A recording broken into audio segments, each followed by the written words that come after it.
Salut les gens, aujourd'hui on se retrouve pour un nouveau tour de gravel VTT. Donc on va aller voir ça tout de suite.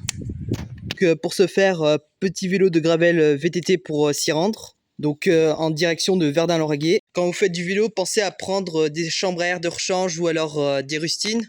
Parce que vous allez voir qu'en faisant beaucoup de vélo, ça va finir par vous arriver très souvent de crever à force.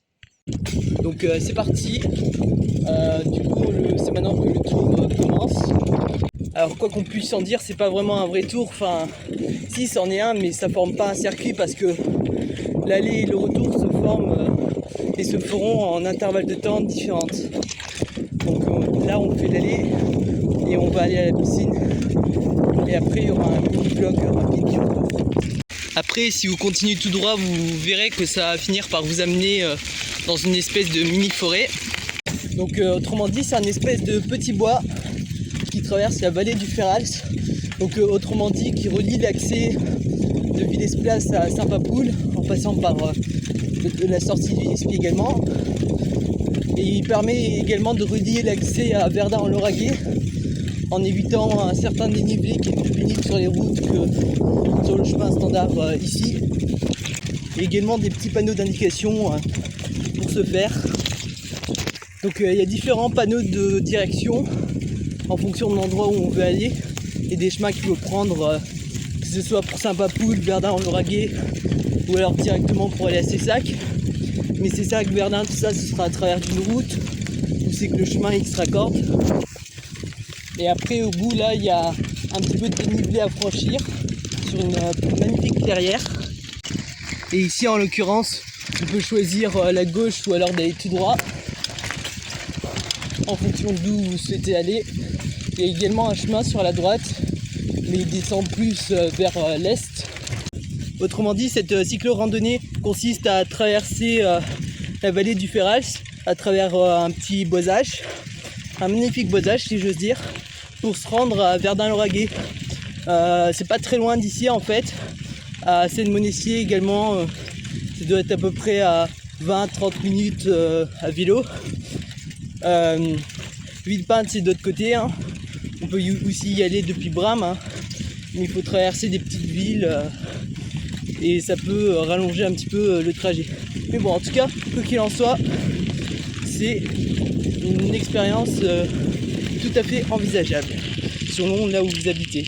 Donc là on commence à sortir du boisage, donc par conséquent, comme je le disais au début de la vidéo, désormais je me concentre actuellement sur les randonnées principalement en Occitanie jusqu'à un certain moment, parce que actuellement j'habite dans le secteur.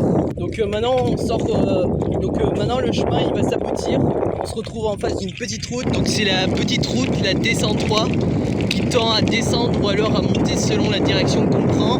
Donc là rien de sorcier, il y a une petite descente, franchement c'est magnifique. Donc ça c'est aussi signe du fait qu'on se dirige vers Verdun-en-Lauragais. Parce que attention, par contre c'est ça que ça monte, hein. Donc au bout de la route là faut prendre vers la droite. Depuis que j'étais arrivé sur la route ça faisait que descendre. Et là ça s'est remis à monter d'un cran. Ce qu'il faut savoir c'est qu'on fait du vélo sur la montagne noire. Et donc forcément pour se diriger vers Revel ça monte. Comme on se dirige vers Cessac par exemple. Parce qu'il y a une forte colline à grimper. Et inversement forcément ça fait que descendre. Donc voilà une petite vue sur les paysages. On peut voir un petit peu de loin l'antenne des Camas. Du côté des Camas aussi ça monte parce que ça se situe avant Revel. De l'autre côté là-bas il y a Cessac et Villemagne avant Cessac. Donc pas très loin également en direction de Cessac il y a également le bassin de Gilampi, un espèce de lac. Donc le lac du Lampi s'est fait par le prolongement direct d'une rivière, tout comme sur le barrage de Seine-Monestier par exemple. Mais il y a beaucoup de rigoles de ce côté, enfin les rigoles qui consistaient à alimenter en eau le canal du Midi. Elles ont été creusées et réalisées par Pierre-Paul Riquet avec le biais du Lodo à Saint-Ferriol. Donc ça je l'évoquerai ultérieurement également.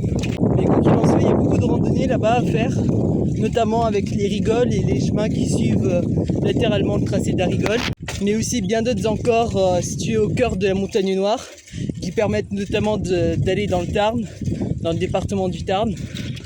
Mais sur ce, on est bientôt arrivé à Verdun-Lauragais. Ça fait depuis tout à l'heure qu'on a une vue panoramique. Donc là-bas, de ce côté, se situe l'Asbord. Et donc Saint-Papoul, c'est de l'autre côté, c'est de ce côté-là. Ça consistait à descendre et à rejoindre la route directement pour se retrouver là-bas. Plus loin derrière, il doit y avoir Castelnaudary. Alors je vais dézoomer un peu. Vers l'ouest de l'Aude et bientôt les prémices de la Haute-Garonne. Et donc tout là-bas, beaucoup plus loin, il doit y avoir Carcassonne. Pas très loin, il y a Bram. Enfin, Bram, Villepinte, Lasbord.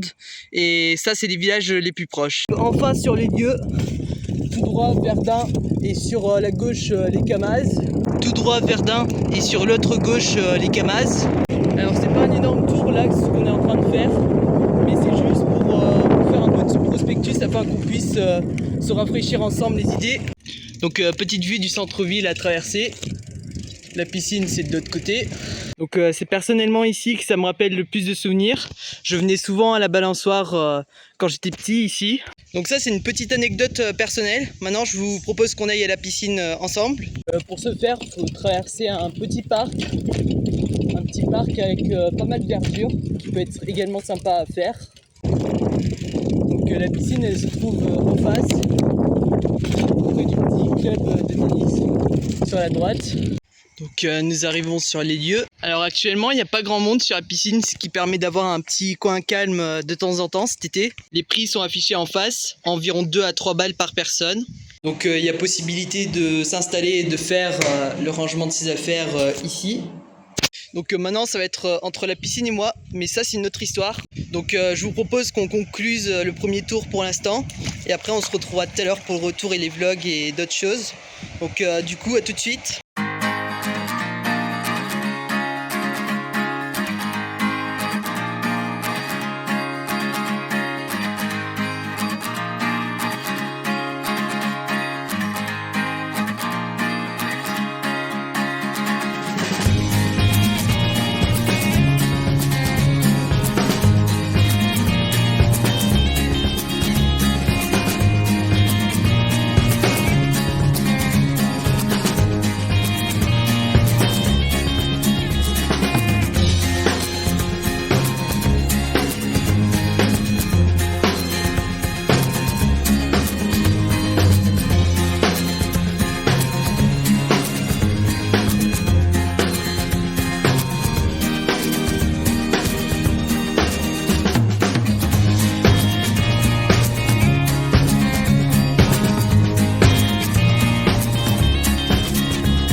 De rafraîchissement à la piscine de Verdun.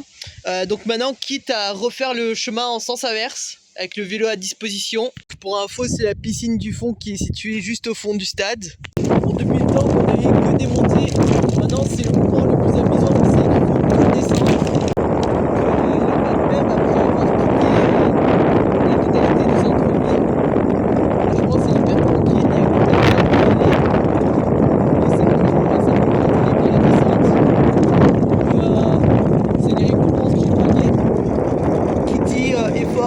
réconfort.